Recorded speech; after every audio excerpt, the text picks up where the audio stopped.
ప్రధానమైనటువంటి డిమాండ్తో ఈరోజు అల్లూరి సీతారామరాజు జిల్లా కలెక్టర్ ఆఫీస్ ముందు పెద్ద ఎత్తున కార్మికులు ఉద్యోగులందరూ కలిపి ఈరోజు నిరసన వ్యక్తం చేయడం జరుగుతోంది. రాష్ట్ర ప్రభుత్వాన్ని కేంద్ర ప్రభుత్వాన్ని ఒకటే విజ్ఞప్తి చేస్తున్నాం.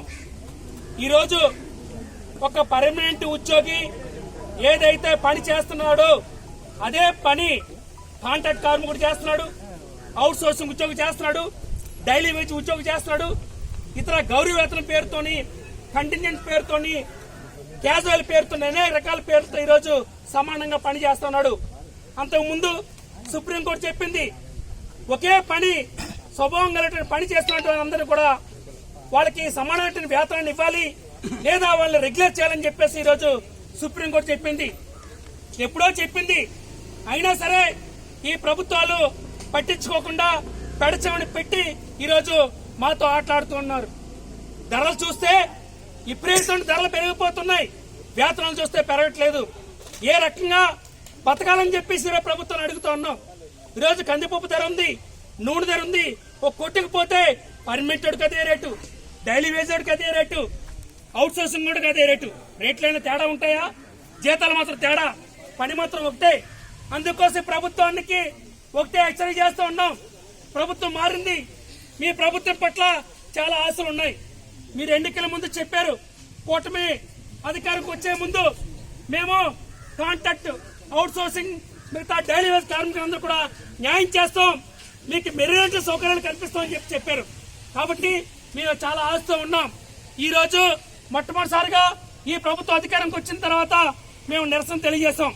ఖచ్చితంగా ప్రభుత్వం మాకు న్యాయం చేస్తుంది, కార్మికులందరికీ రెగ్యులర్ చేస్తుంది, అదేవిధంగా సమాన వేతనం ఇచ్చి ఏదైతే పర్మనెంట్ ఉద్యోగులకి సౌకర్యాలు ఉన్నాయో అదే సౌకర్యాలు కూడా మాకు కూడా కల్పిస్తారని చెప్పేసి ఈరోజు మీ ఆశతో ఈ ప్రభుత్వానికి మేము ఎదురు చూస్తున్నాం.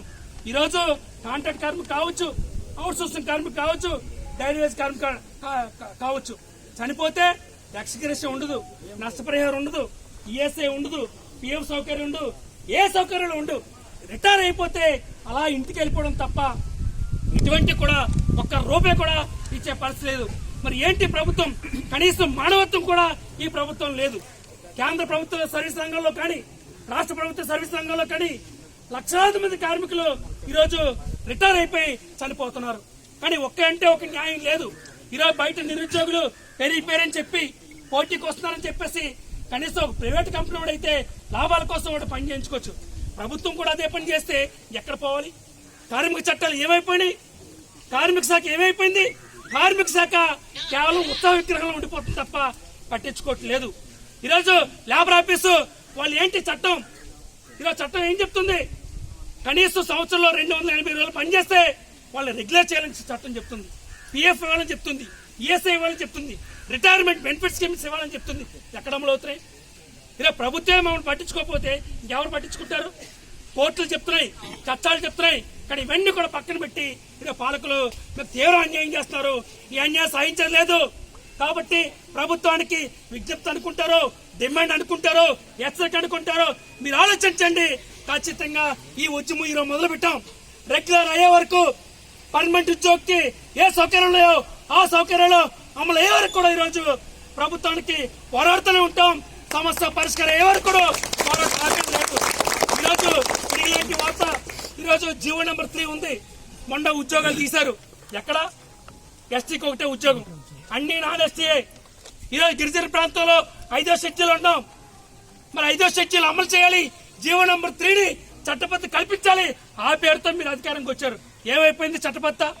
ఖచ్చితంగా జీవో నెంబర్ 3ని చట్టబద్ధ కల్పించాలి. గిరి ఉద్యోగులకి, నిరుద్యోగులకి న్యాయం చేయాలని చెప్పేసి ఈరోజు సిఐటిగా మేము డిమాండ్ చేయదలుచుకున్నాం.